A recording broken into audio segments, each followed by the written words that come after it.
Hello friends, welcome to Bismi சமையல். இன்னைக்கு நம்ம வீடியோல ஒரு சூப்பரான கலர்ஃபுல்லான நல்ல சில்லுன்னு இருக்கக்கூடிய சம்மர் ட்ரிங்க் தான் பார்க்க போறோம். இதை நீங்க இஃப்தார் ட்ரிங்காவும் ரெடி பண்ணிக்கலாம். பார்க்கிறதுக்கே நல்ல கலர்ஃபுல்லா எவ்வளோ சூப்பரா இருக்கு பாருங்க. இதை நம்ம ரொம்ப ஈஸியாக ரெடி பண்ணிடலாம். வீட்டில் இருக்கிற எல்லாருக்கும் ரொம்ப பிடிக்கும். இது எப்படி செய்யறதுன்னு நம்ம இப்போ பார்க்கலாம். இந்த பாத்திரத்தில் 1 லிட்டர் அளவுக்கு பால் சேர்த்துக்கிறேன். நான் இன்னைக்கு ஃபுல் ஃபேட் மில்க் தான் சேர்த்துருக்கேன். அந்த பால் தான் நமக்கு நல்ல திக்காக இருக்கும். இந்த பாலில் நம்ம தண்ணி எதுவும் சேர்க்கக்கூடாது. தண்ணி சேர்க்காமலேயே இதை நல்லா காய்ச்சிக்கலாம். பால் நல்லா சூடாகிட்டு பொங்கி வரப்போகிற ஸ்டேஜில் நான் ஸ்டவ்வை சிம்மில் வச்சுக்கிறேன். சிம்மில் வச்சுட்டு இந்த மாதிரி ஒரு தடவை நல்லா கலந்து விட்டுக்கலாம். இப்போ இது கூட நான் 1/2 கப் அளவுக்கு பால் பவுடர் சேர்த்துக்கிறேன்.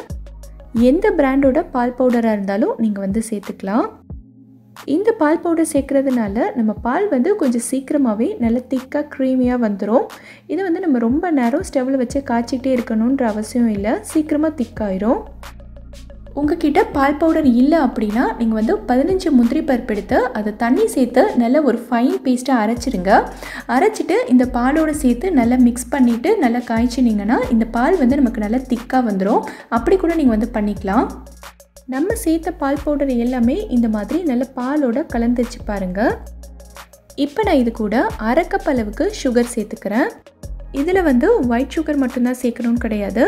நீங்கள் நாட்டு சக்கரை யூஸ் பண்ணுவீங்கன்னா அது சேர்த்துக்கலாம். அப்படி இல்லைன்னா வெல்லம் கூட நீங்கள் சேர்த்துக்கலாம்.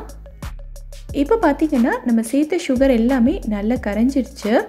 இது இன்னும் ஒரு 2 நிமிஷத்துக்கு நல்லா கொதிக்கணும். சைடில் ஒட்டுற எல்லாத்தையும் இந்த மாதிரி நல்லா எடுத்து பாலுக்குள்ளே விட்டு காய்ச்சிக்கோங்க. அப்போ தான் நமக்கு பால் நல்லா க்ரீமியாக வரும். 2 நிமிஷத்துக்கு அப்புறமா பார்த்திங்கன்னா பால் இந்த அளவுக்கு கொஞ்சம் நல்லா திக்காக இருக்குது.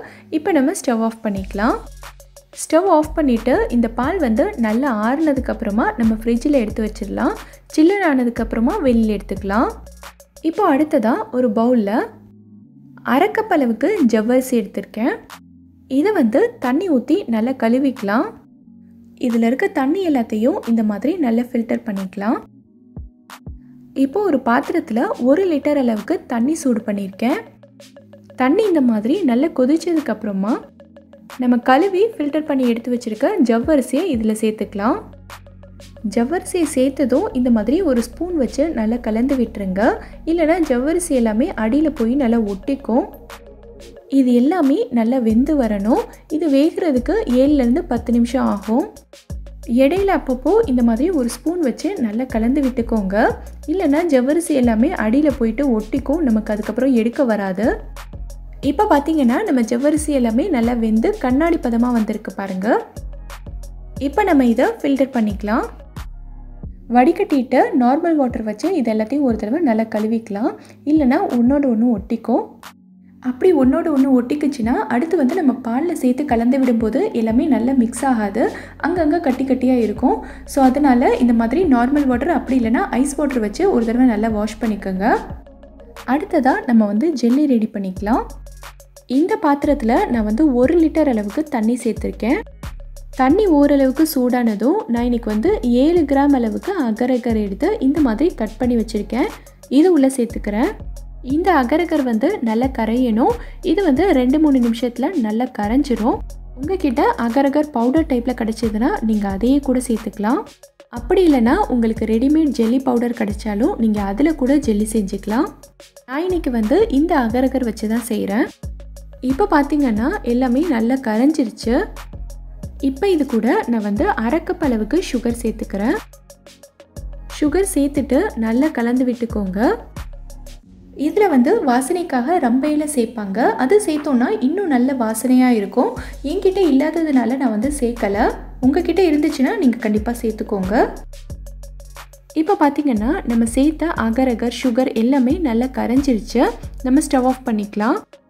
இங்கே பார்த்திங்கன்னா நான் 3 கிளாஸ் ட்ரே வச்சுருக்கேன். இதில் நம்ம ரெடி பண்ண அகரகரை ஊற்றிக்கலாம். நான் இன்றைக்கி 3 கலரில் ஜெல்லி பண்ண போகிறதுனால 3 ட்ரே வச்சுருக்கேன். உங்களுக்கு எத்தனை கலர் வேணுமோ அதை பொறுத்து நீங்கள் பிரிச்சுக்கோங்க.